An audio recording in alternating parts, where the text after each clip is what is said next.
Magandang umaga sa ating lahat. Narito ang update ukol sa maging lagay ng ating panahon.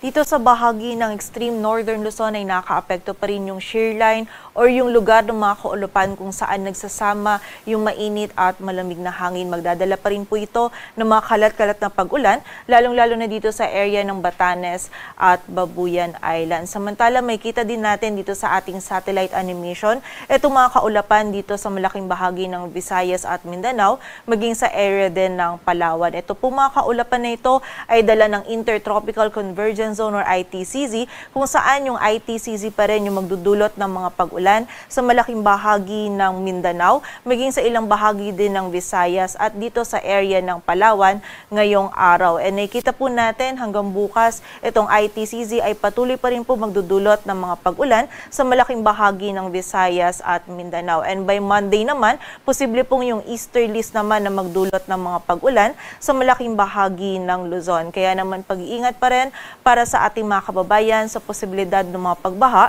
at pagguho ng lupa. And sa kasalukuyan po, wala pa tayong namomonitor na bagyo or low pressure area na maaaring makaapekto dito sa ating bansa. At para nga sa maging lagay ng panahon ngayong araw ng Sabado, magiging maulap pa rin yung ating kalangitan.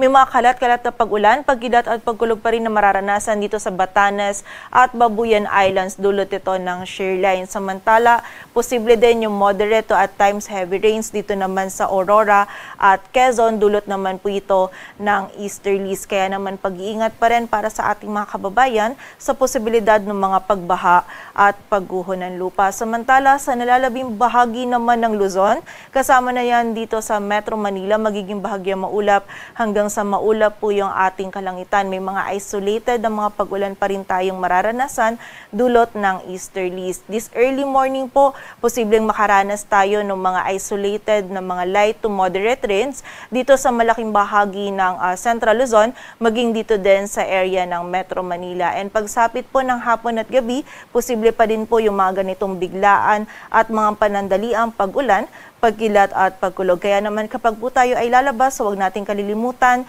yung mga pananggalang natin dito sa mga pag-ulan na ito. Agwat ang temperatura dito sa Metro Manila ay mula 25 to 31 degrees Celsius.